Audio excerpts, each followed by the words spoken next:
muchas gracias por invitarme otra vez y explicaros un poquito por qué esa imagen tan de Semana Santa tenemos aquí. Es que me habían invitado previamente para el Viernes de Dolores, estábamos compitiendo con el pregón y nos quedamos solitos. Entonces, bueno, pues Rafa tuvo la amabilidad de invitarme de nuevo en esta semana y aunque he cambiado un poquito, he puesto el cartelito nuevo, pero la idea era, tenía mucho sentido haber hablado del bacalao en Semana Santa porque es la época en la que más se consume. De todas maneras, vamos a dar datos generales de gastronomía, de nutrición del bacalao y vamos a intentar acercarnos también a el contenido nutricional y los efectos que puede tener ese contenido nutricional sobre la salud. La primera pregunta que hay que hacerse, porque cuando hablamos, sobre todo yo que dirijo una cátedra de gastronomía mediterránea, siempre se habla la dieta mediterránea, y hablamos pues la triada, que si el cereal, el pan, el aceite de oliva, el vino, le metemos las legumbres y casi nos sale automático detrás de él el pescado.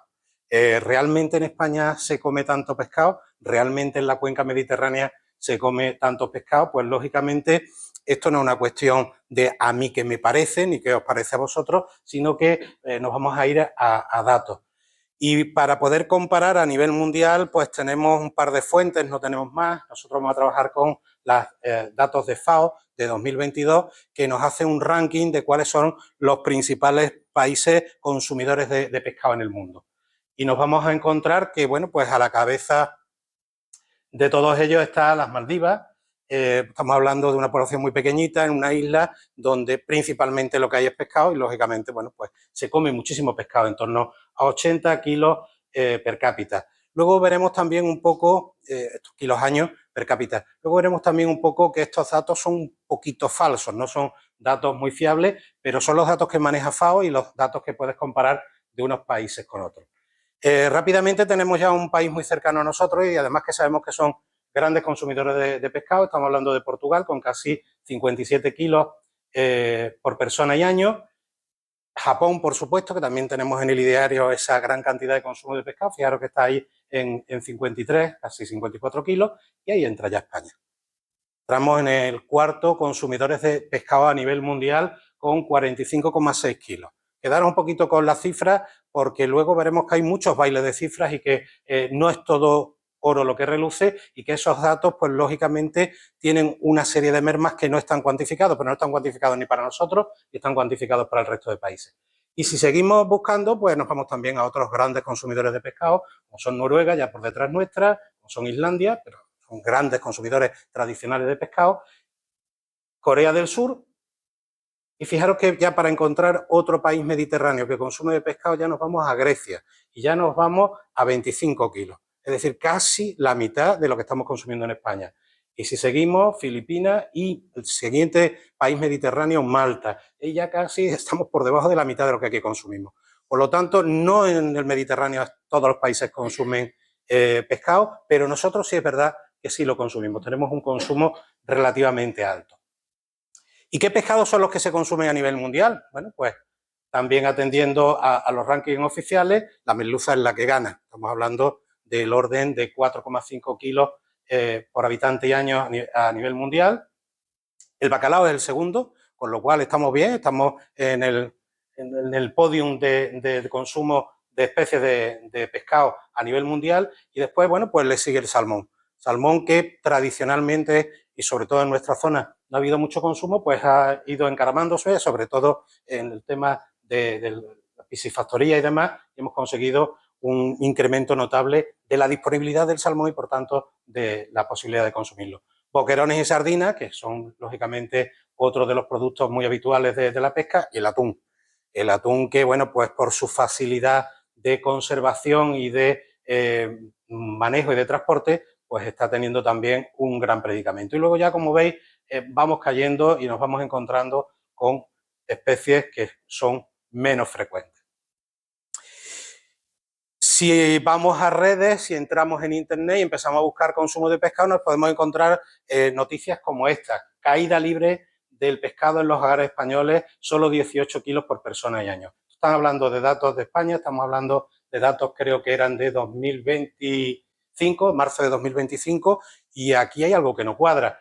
¿Cómo 18 kilos si estábamos diciendo que consumíamos 45,6? Bueno, pues aquí tenemos que tener en cuenta que los datos de consumo, cuando se trabajan a nivel mundial, se trabaja por lo que se llaman balances, es decir, la cantidad total que se produce más lo que se importa menos lo que se exporta dividido entre el número de habitantes. Y aquí vamos a tener grandes pérdidas de pescado que realmente no estamos consumiendo. Para que os hagáis una idea, que creo que lo tenéis mucho más cercano, podríamos hablarlo del aceite de oliva o cualquier aceite de fritura. Cuando nosotros vamos a freír, normalmente llenamos una sartén, llenamos una freidora y hacemos 3, 4, 5, 8 frituras, pero llega un momento que ese aceite lo tira.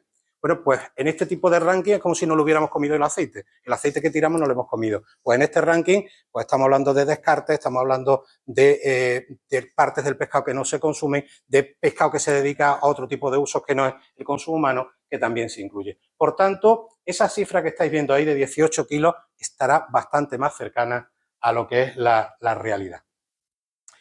¿Tenemos alguna fuente más fiable para, ya que hemos hecho el ranking a nivel mundial, aquí a nivel de español, para saber lo que consumimos? Bueno, pues hay un dato muy fiable, que es el dato del Ministerio de Agricultura, Pesca y Alimentación, que hace series, todos los meses hace encuestas a los hogares españoles, y los últimos datos disponibles de serie completa son los del año 21, que nos dicen, bueno, pues que el consumo, esto sí está bastante más cerca, esto creo que teníamos un puntero, bueno, si no, los datos, como observáis, está mucho más cerca de esa noticia que veíamos, son datos del 21, y en el 25 nos hablaba de 18 kilos, aquí sí vemos 22,7. Eso sí está más cercano. Os he puesto los datos de consumo de pescado tanto en España como en Andalucía, y ya vamos encontrando cosas como que en Andalucía se come menos pescado que en el resto de España, de media. Nos puede sorprender, pensando que es una zona tanto de costa, tanta fama que tenemos con el pescadito frito, pues comemos menos pescado que en el resto de España.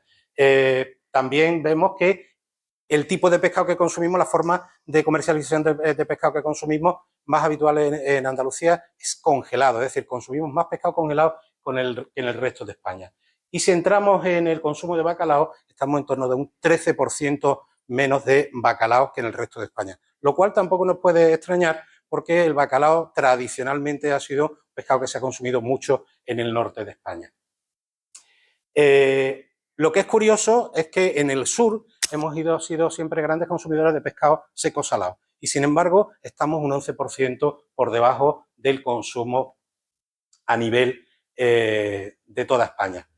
Y curioso, algo que aquí en España se había consumido muy poco, bueno, pues ahora hay una pugna interesante y estamos viendo que en España se toma un 7% más de salmón que de bacalao. Esto es porque hay una tendencia que vamos a ir estudiando ahora, un dato también curioso, y es que en Andalucía comemos más sushi que en el resto de España. Creo que tenemos que hacernoslo mirar un poquito.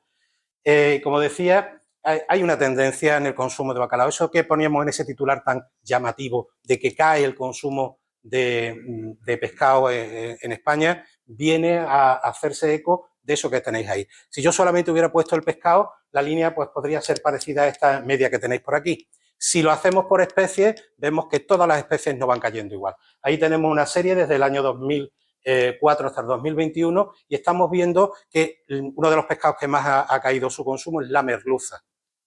Esto es una cosa que tenemos que pensar, pero es que si vemos el siguiente es la sardina y el boquerón, y el siguiente el lenguado. ¿Por qué? ¿Por qué caen estos pescados? ¿Qué tienen estos pescados para que caigan? ¿Han caído en desgracia? ¿Es por el anisakis? Pues por una cosa muy sencilla. Estos pescados hay que saber prepararlos.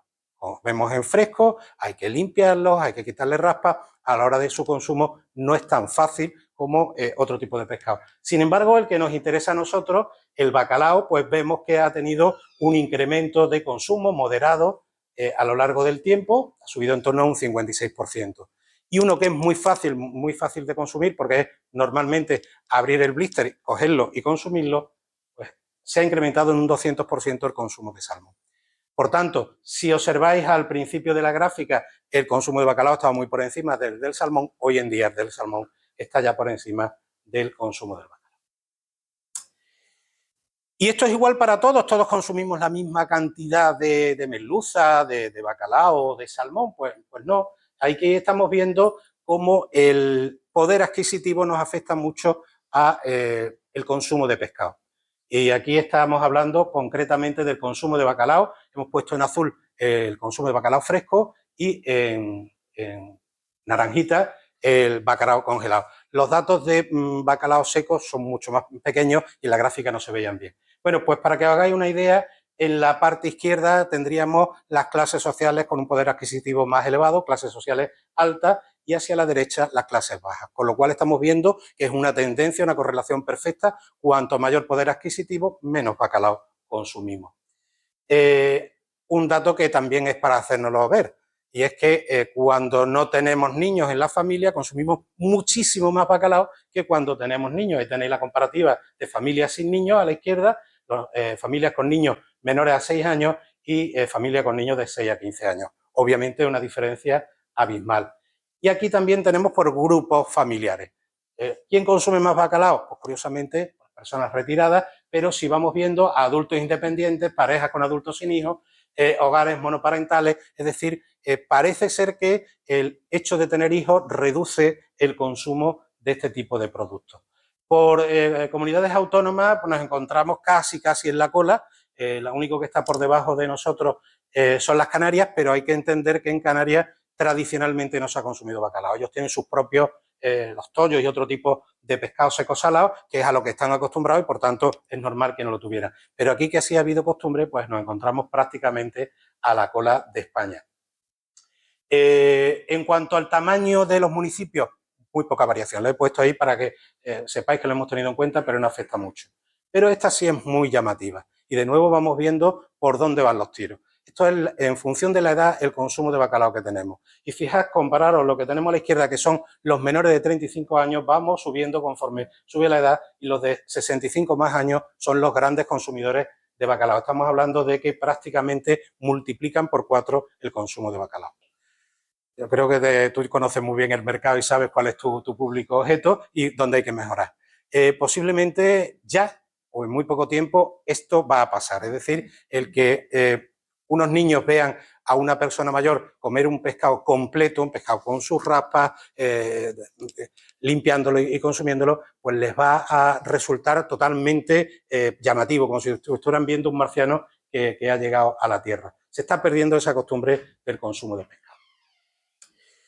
Y antes yo he ido soltando que en Andalucía pues hemos sido consumidores de bacalao, pero todo esto, lógicamente, hay que contrastarlo con datos. Vamos a hablar un poquito de esos datos del consumo de bacalao. ¿Desde cuándo se consume en España, en el sur de Europa, y concretamente en Andalucía, desde cuándo se consume bacalao? Bueno, pues posiblemente llevemos consumiendo bacalao desde el siglo IX, porque hay un comercio interesante, sobre todo entre los vascos y los países nórdicos, en donde, bueno, pues van a esos caladeros y es muy posible que empezaran a traer ya esos bacalaos. Documentado por escrito no lo tenemos, pero en algunas referencias, en algunos cuadros y demás, ya se puede intuir que se estaba consumiendo. Lo que sí es verdad es que en el siglo XVI hay una fecha clave en la que en toda el mundo cristiano, pero sobre todo en toda España, empieza a surgir un nuevo interés por el bacalao y una forma muy interesante que es el bacalao seco y salado. Estamos hablando del Concilio de Trento, estamos hablando de una época entre el 1545 y el 1563, una época en la que florece el comercio. Estamos hablando que la ruta de la seda está en pleno auge, pero además de esa ruta que nos comunicaba con el Oriente, hay también una comunicación con el norte de Europa. Y aquí nos van a llegar unos clérigos suecos que acuden al concilio con bacalao seco. ¿Y qué tiene que ver que llegaran con bacalao seco? Pues que en este concilio es donde se empieza a poner las épocas de Cuaresma. Se empieza a decir que no se puede comer carne ningún viernes del año y luego además unas restricciones especiales en 4 viernes concretamente del año. ¿Qué alternativa le dábamos a la población si no podían comer carne? Bueno, pues el bacalao seco empieza a surgir como una alternativa muy interesante. Obviamente aquí tenemos dos formas de consumo de bacalao. El bacalao, sobre todo más fresco, que entra por el norte, estamos hablando de esos bacaladeros del País Vasco que van trayendo el bacalao y se empieza a consumir en fresco, pero en el sur, en Andalucía, empezamos a tener una fuerte tendencia del bacalao seco y empieza a utilizarse prácticamente en todas nuestras recetas. Fijaros hasta qué punto que incluso a día de hoy, donde bueno, pues hay un relajamiento, donde ya no tenemos esas reglas, ya no sé, todos los viernes del año ya no hay que hacer cuaresma y bueno, la mayoría se nos olvida que durante la cuaresma los viernes no deberíamos de comer carne, pues tenemos un incremento que prácticamente el 26% del consumo de bacalao se va a producir en los meses de abril y mayo, coincidiendo con los periodos de cuaresma en Semana Santa. Y aquí en vuestro pueblo, ¿desde cuándo se come pescado? Y es una pregunta que, bueno, pues la mayoría sois relativamente jóvenes como para entender qué es lo que estamos pasando. Mirad, os he puesto pues las rutas que nos comunican entre el punto más cercano de la costa de Málaga con Castro del Río, haciéndola a pie o a lomo de bestia, porque estamos hablando que hasta principios del siglo XX no tenemos vehículos de motor y hasta entonces nos estábamos moviendo principalmente pues con mula, con caballo, etcétera. Estamos hablando que hace aproximadamente 200 años, para que el pescado llegara a Castro, pues necesitaba a paso humano 34 horas. Es decir, un pescado fresco que yo cogía directamente en Málaga, lo metía en mi cenachero y me empezaba a andar, pues 34 horas después llegábamos en un invierno y en un verano. Y si íbamos a un paso de trote de mula, estamos hablando de 10 horas. ¿Cómo podía llegar el pescado fresco a Castro? Bueno, pues muy parecido a eso. No hay que esperar, no hay que irse, remontarse hace 200 años. Yo estaba de veterinario hace 35 años en un pueblo del norte de Sevilla, de la Sierra Norte de Sevilla.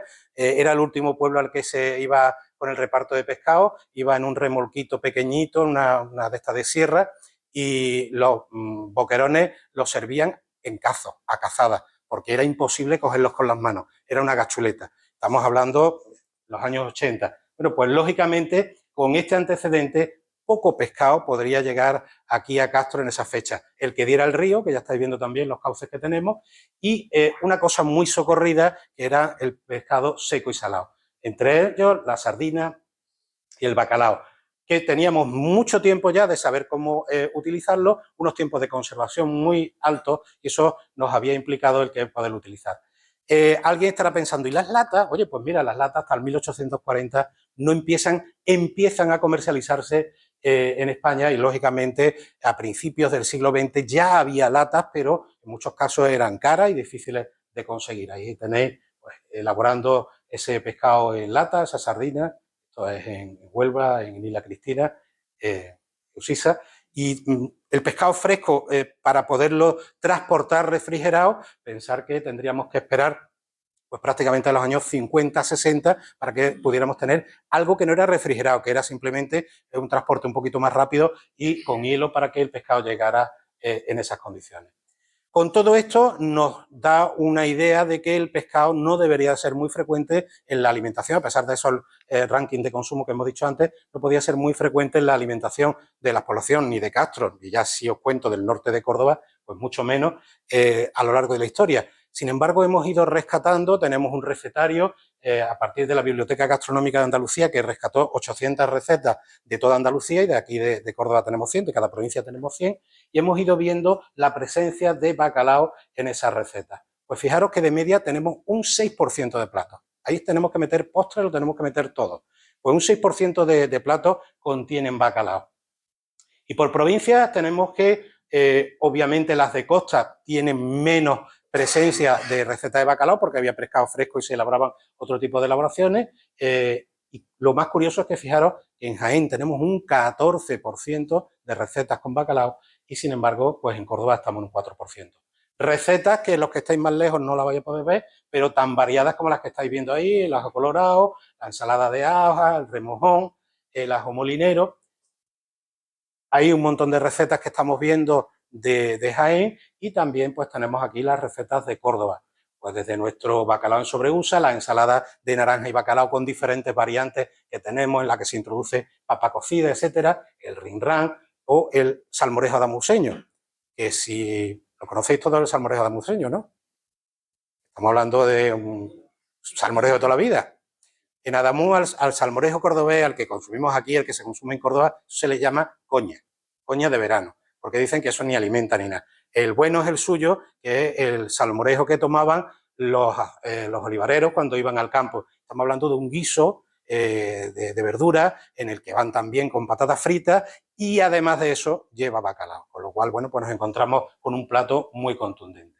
Bueno, pues ese es nuestro legado gastronómico en relación al bacalao, que como veis es muy rico y muy variado. Y eso nos da un montón de platos, la mayoría de ellos basados en el bacalao seco, consumido directamente desmigado, por ejemplo, en una ensalada, o desalado y una vez desalado utilizado en diferentes tipos de recetas, incluidos, por supuesto, nuestros buñuelos de bacalao.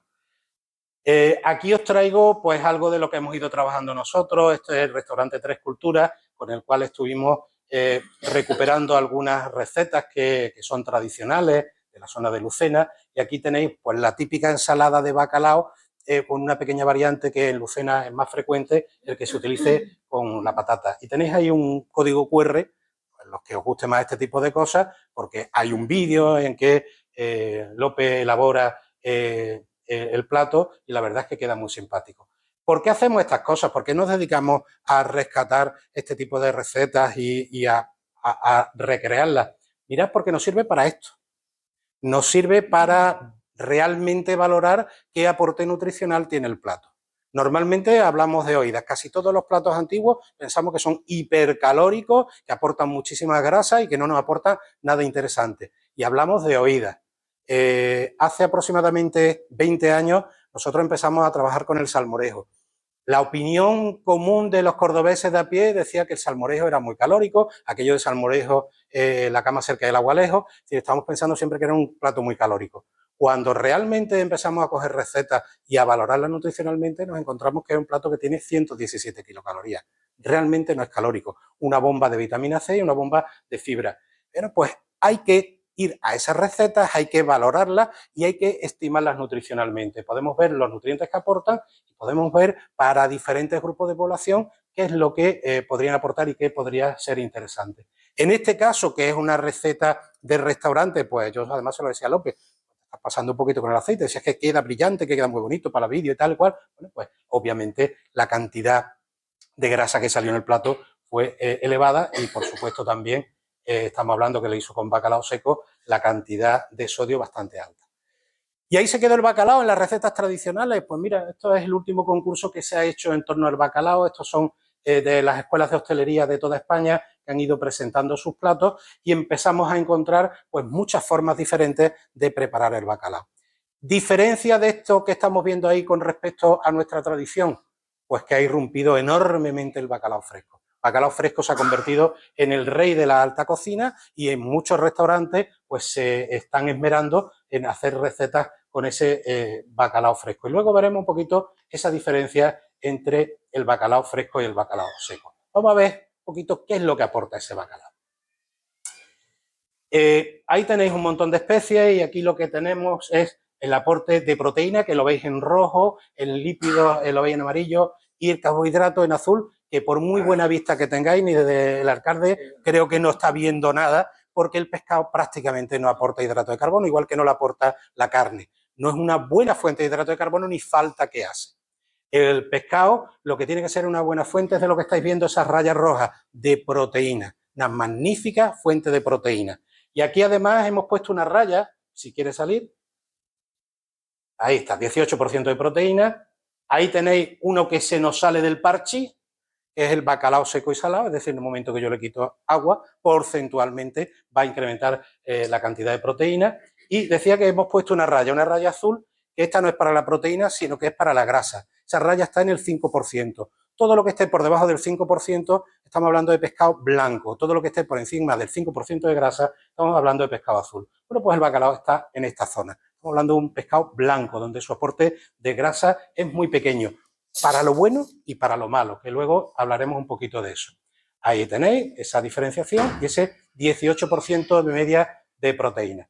Aquello eran todo tipo de pescado, la pantalla es pequeñita, no lo estáis distinguiendo bien, por eso yo estoy dando datos generales, y aquí tenemos diferentes formas de presentación del bacalao en cuanto al aporte de esos mismos componentes. Aquí hemos metido algo más, porque hemos metido antes el bacalao seco y hemos visto que se nos iba de proteína. Bueno, pues vamos a meter también el agua, qué porcentaje de agua tiene, para tener todos los datos.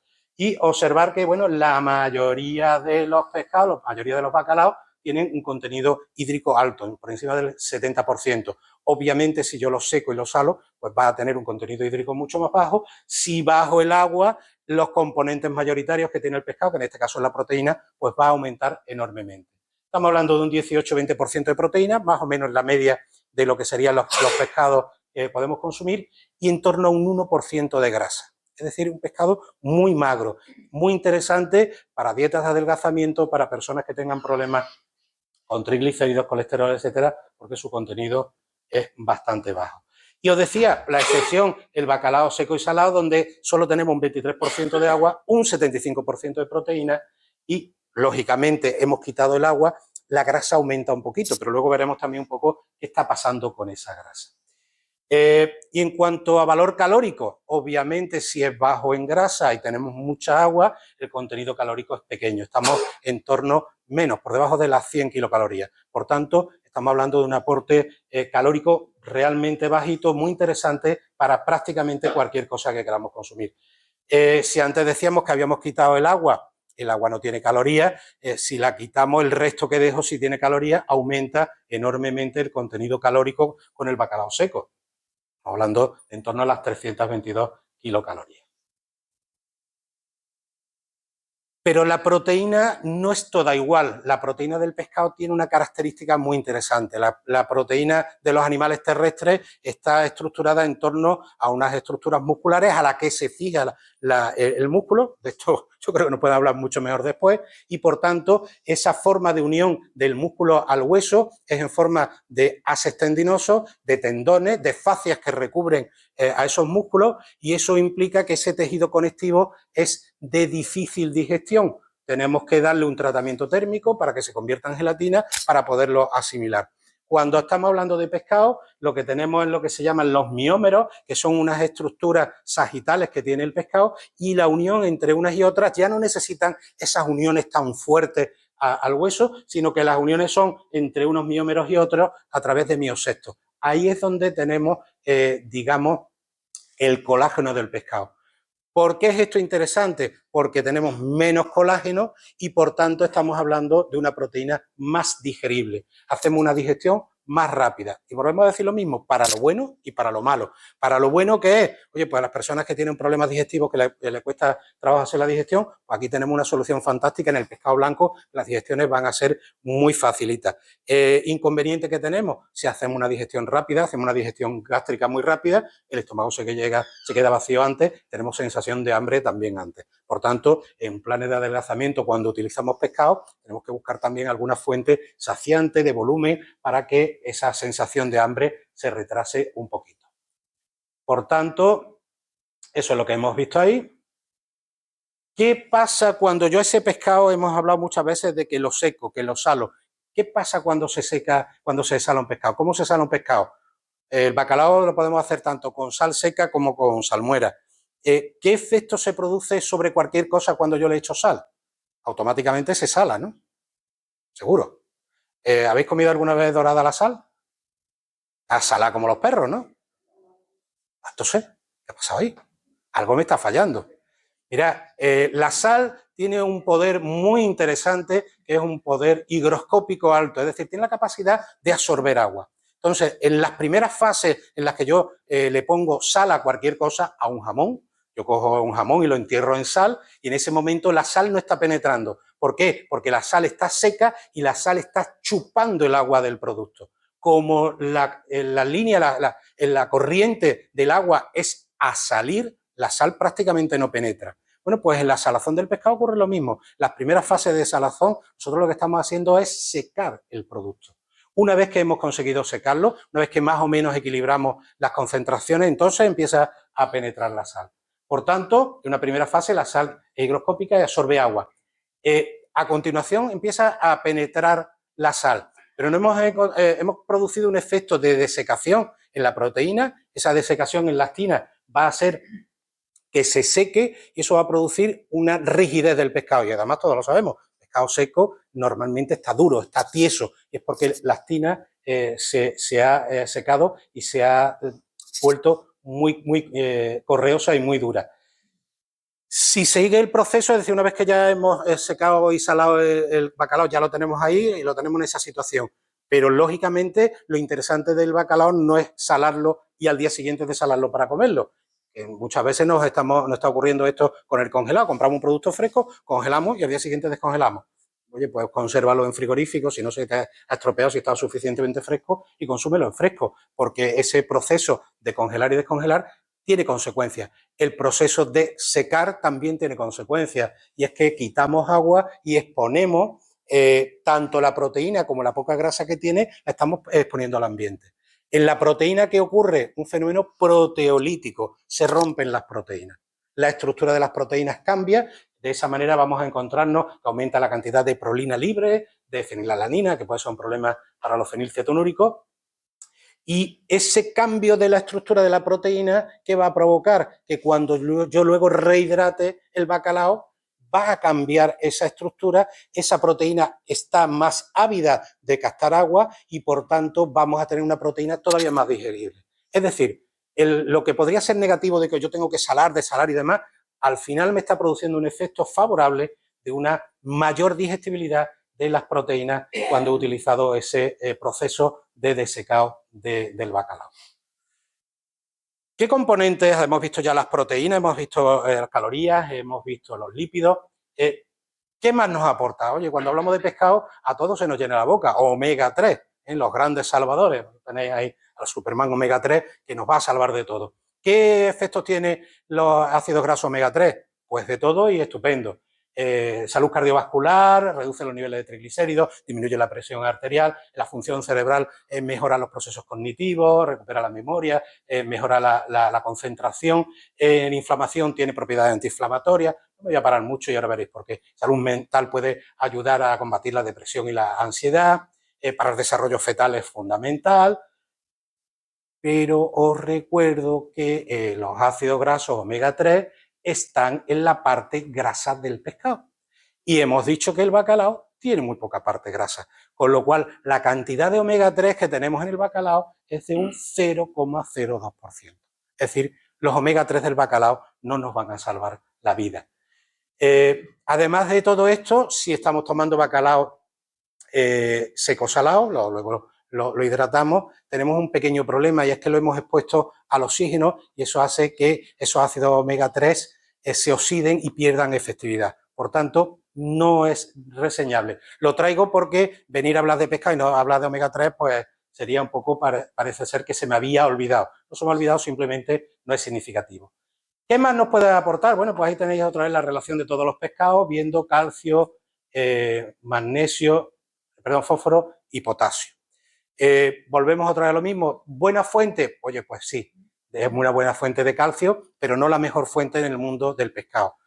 Si tenéis un problema de osteoporosis o simplemente queréis tener un mayor aporte de calcio, yo no os recomendaría que fuerais a especies grandes. Os recomiendo que vayáis a especies pequeñitas, boquerones, sardinas y demás. ¿Por qué? Porque las pequeñas raspitas que tienen los arcos vertebrales, las costillitas que tienen los pescados, que al final no los comemos, somos capaces de disolverlos en el estómago y ese calcio somos capaces de absorberlo. Por tanto, el aporte de calcio es superior. ¿Es desdeñable? No, es un calcio interesante, pero no es la mejor fuente de calcio. ¿De fósforo es una buena fuente de fósforo? Sí, pero también hay que advertir una cosa, y es que el fósforo está muy sobrevalorado, porque el fósforo es fundamental para la formación de las neuronas, las vainas de mielina, para el desarrollo cognitivo, pero también es cierto que los que estamos aquí, la mayoría estamos tomando casi el doble de fósforo del que necesitamos. Y los que vemos algunos que hay un poquito más jóvenes, hasta 4 veces más fósforo del que necesitamos, porque tenemos un montón de alimentos con fuentes de fósforo.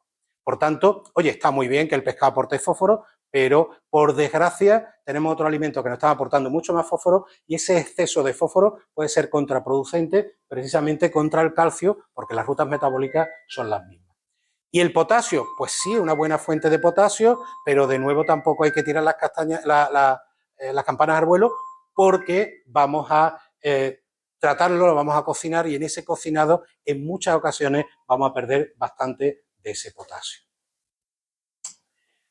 No nos podemos olvidar, la sal. Tenemos un contenido de sal que obviamente en el pescado fresco, en el bacalao fresco es bastante pequeño, pero el bacalao seco salado, incluso después de desalado, pueden tener unos remanentes de sal bastante altos. Hay que tener cuidado en los niveles, ahí está marcado en rojo los límites, y fijaros que el bacalao seco, salado y remojado y ya puesto en crudo sobrepasa por 100 gramos la cantidad recomendable que nos da la OMS. Por supuesto, en seco y salado también. ¿Eso qué quiere decir? ¿Que no debo consumirlo? No. Lo debo de utilizar esporádicamente, en consumo moderado, pero no abusar, sobre todo si tengo un problema de hipertensión. Curiosamente, el bacalao, si no estamos tomando la forma seca y salada, contiene un péptido que se ha demostrado que tiene un efecto bajando la tensión arterial. Es decir, el consumo de bacalao fresco va a tener efectos beneficiosos sobre la salud, y cuanta más sal le esté echando, pues va balanceándose este efecto positivo y se convierte en negativo. ¿Tenemos más componentes inorgánicos? Pues sí. Bueno, de hierro tenemos un contenido apreciable, una cantidad muy elevada, pero apreciable, y en forma hemo es muy biodisponible, 10 veces más en bacalao seco que en bacalao fresco. De zinc, cobre y manganeso es una fuente bastante discreta, y tenemos una magnífica fuente de yodo. Y aquí tenemos por dos vías, la del propio bacalao. El bacalao fresco ya es una buena fuente de yodo, pero es que además, si para salarlo estoy utilizando sal marina, que es lo más habitual, la cantidad de yodo que estoy incorporando todavía es mucho más alto. Y ahí, bueno, pues esa imagen metálica discontinua de que sí, es una buena fuente de minerales, pero sin tampoco que nos tiremos cohetes. Vitaminas liposolubles.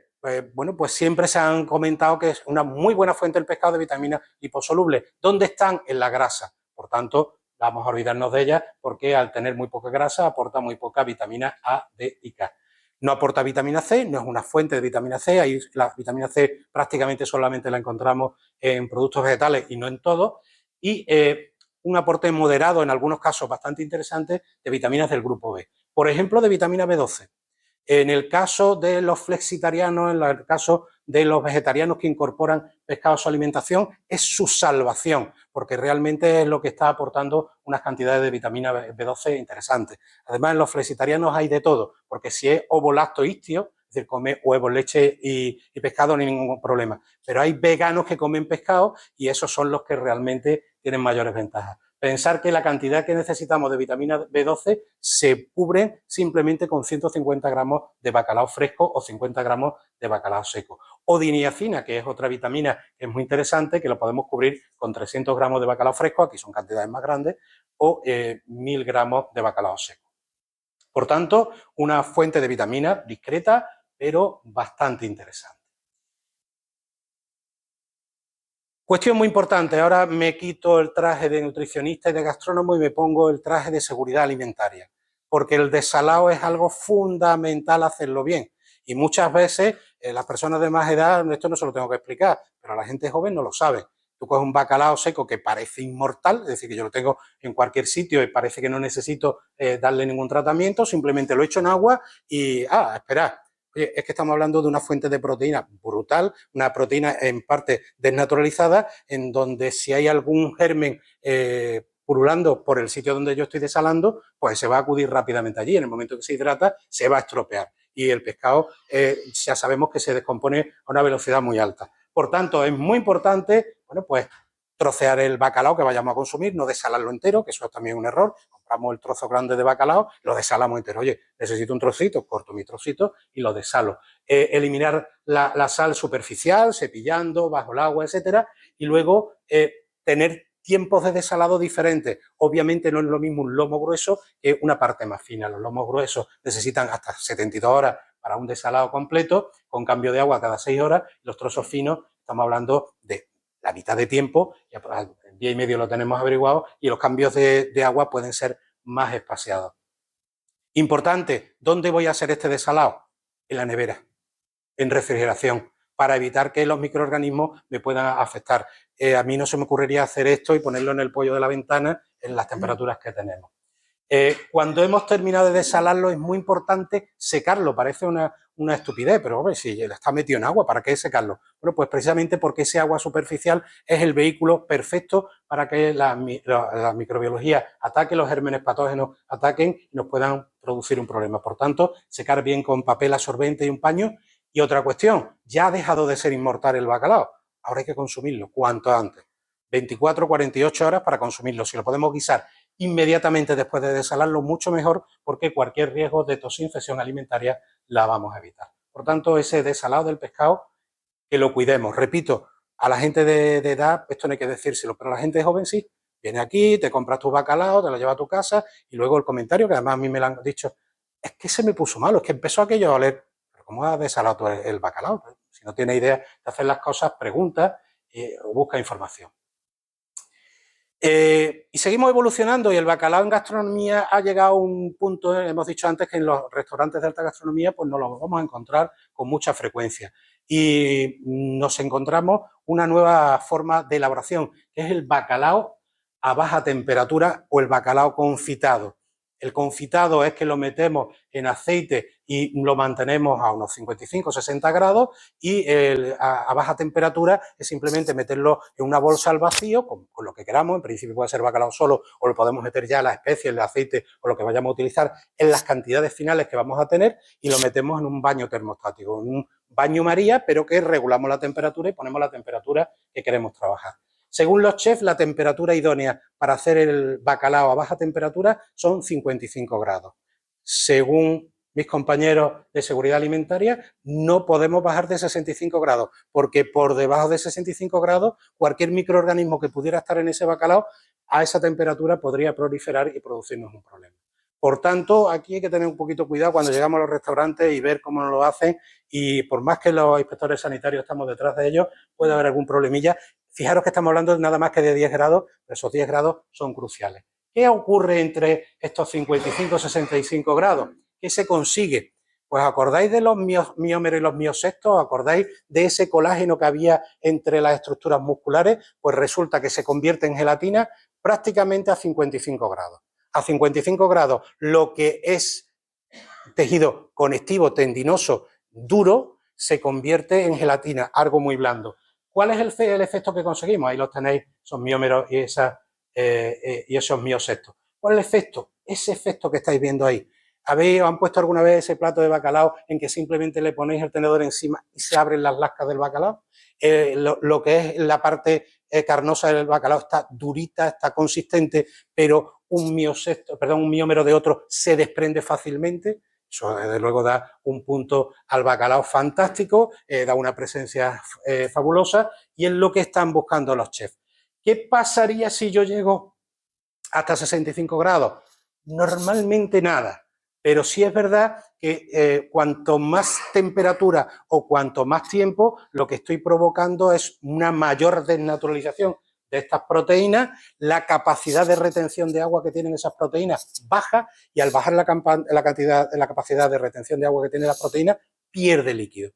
Estamos provocando dos efectos, que el bacalao merma, tenemos menos cantidad, y la segunda, que es peor, se endurece, se pone tieso. Por tanto, el conseguir ese punto es muy interesante. Y repito, entre 55 y 65 grados, un buen cocinero lo puede conseguir. Lo consigue con más facilidad con 55, para hacerlo en 65 tiene que controlar muy bien los tiempos y que no se le vaya. Aquí tenéis uno de estos bacalaos, esto es un confitado en aceite de oliva virgen extra, elaborado por el restaurante Tres Culturas, y tenéis ahí por si queréis ver cómo se elabora, que al final es tan sencillo como eso, controlar temperatura. Alguno está diciendo, yo en mi casa, ¿cómo controlo temperatura? Pues seguramente muchos de vosotros tenéis en casa una freidora, que además con los mitos que tenemos de que la fritura es malísima y que nos va a matar y demás, es posible que esté hasta guardada en el trastero. Muchas de esas freidoras son capaces de controlar temperaturas muy bajas y es tan sencillo como coger un termómetro y ponerle el termostato, ponerlo con agua, con lo que queráis. Si vamos a confitar lo pondremos con aceite, yo os recomiendo más hacerlo con agua. Yo pongo mi agua, pongo mi freidora y voy controlando y marco cuando estaría entre esos 55 o 65 grados, le pongo una marquita. Y ya tengo un baño termostático. He recuperado una freidora de casa y lo tengo. Mucho mejor en estos casos las freidoras cuando la resistencia no está visible. Son de estas que tienen la resistencia por debajo, porque todo es mucho más diáfano, mucho más fácil y se limpia mucho mejor. Y puedo tenerlo. Y si no, pues ya tenéis a través de cualquier teletienda, cualquier cosa, los tipos Survide, que son un aparatito que es un baño, un motor con un termostato que simplemente va calentando el agua, le va agitando, lo pongo en mi ollita y me da el mismo resultado. ¿Hay otra manera de hacerlo? Pues como se ha hecho toda la vida. El confitado, toda la vida del cocinero, lo hace a ojo. Tú estás allí pendiente, le vas dando así un poquito de vez en cuando con la espátula. Cuando al darle así un poquito de la espátula, ves que una de las piezas se abre, ahí ya has parado y ya tienes el bacalao confitado, sin tanta sofisticación y tanta historia. Todo no puede ser bueno en el bacalao, también tenemos que hablar de la contaminación del bacalao. Y aquí, obviamente, volvemos a trabajar con datos científicos. Tenemos ahora una alarma muy importante en nuestra cabeza, que es el aporte de mercurio. ¿Cómo se comporta el bacalao en todo esto? Bueno, pues ahí tenéis todas las especies de pescado que se consumen en España, es un estudio que hicimos nosotros, que tenemos publicado, el aporte que tienen de mercurio. Cuanto más a la izquierda tenemos aportes más altos, cuanto más a la derecha aportes más bajos. ¿Dónde está el bacalao? Aquí, con solamente un 0,63 miligramos de mercurio por kilogramo de peso fresco. Es decir, un aporte realmente bajo. Hicimos lo que se llama un gráfico de tornado para ver cuáles son realmente los alimentos, los pescados que más mercurio aportan en España, en nuestro consumo. El atún, por supuesto, no fue ninguna sorpresa, el pez espada, la merluza, pero aquí trabajamos con dos factores, cantidad de mercurio que tenía el producto y cantidad que se consume la población. Y aquí vemos que el atún, tanto por consumo como por cantidad de mercurio, el pez espada también, pero, oh sorpresa, nos encontramos también la merluza. Obviamente, ahí en ese ranking no aparece el bacalao. Y en las recomendaciones, esto también es otra publicación que hicimos con el grupo GEPREN sobre el consumo de pescado en España y clasificamos el pescado en aquellos que debemos de hacer un consumo esporádico para evitar una contaminación por mercurio, escaso, moderado y frecuente. En el frecuente, hasta más de 2 veces por semana, encontramos el bacalao. Es decir, desde el punto de vista del mercurio, el bacalao es un producto, un alimento perfectamente seguro. Y el otro gran caballo de batalla que nos está bombardeando continuamente son los microplásticos. Y en el caso de bacalao hay cientos de estudios sobre microplásticos. ¿Qué podemos decir de los microplásticos? Primero, que hay una gran preocupación. Segundo, que los efectos ya se sabe que son nocivos, pero no se sabe hasta qué punto, ni en qué tamaño, ni de qué tipo, ni en qué cantidades. Y que, bueno, pues como el Mar del Norte y el Ártico son los dos lugares que más preocupan en cuanto a contaminación de plástico, y allí es donde vamos a encontrar el bacalao. Hay cientos de estudios donde se incluye el bacalao. Los resultados muy variados. Es decir, encontramos estudios que te dicen no hay ningún problema y hay estudios que te dicen uy, cuidado que hay bastante. ¿De qué depende? Del tamaño de partículas. Cuanto más pequeño el tamaño de partículas que se mira en el estudio, más cantidad encontramos. Cuando el tamaño de partículas es más grande, menos encontramos. En cualquier caso, en ninguno de los estudios se identifica el bacalao como una fuente principal de microplásticos, al nivel del que podría tener cualquier otro pescado. Por tanto, tampoco es una preocupación que tengamos que tener. Y vamos terminando, vamos resumiendo qué de todo lo que hemos ido contando, qué podemos decir del bacalao desde el punto de vista gastronómico, desde el punto de vista nutricional, desde el punto de vista de salud, de contaminación. Bueno, pues tiene debilidades, lógicamente, bajo aporte de omega 3, el problema de la sal, de no tener un exceso de sal, que tenemos un consumo esporádico que es menor en Andalucía que en niños, y cuidado, y muy importante, el problema que vamos a tener a muy corto plazo, porque los millennials y los niños no comen pescado en general y bacalao bastante menos. ¿Amenazas? Bueno, pues precisamente esa tendencia que tenemos en reducir el consumo de pescado. Afortunadamente el bacalao hay un ligero ascenso, y cuidado también la amenaza con los tiempos de desalado y la forma de desalado. ¿Dónde tenemos la fortaleza?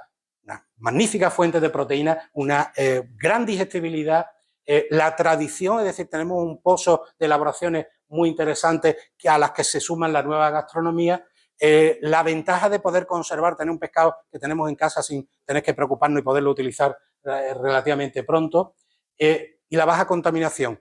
no lo hemos hablado, pero desde el punto de vista microbiológico es de los que menos riesgo microbiológico vamos a tener. ¿Dónde están las oportunidades?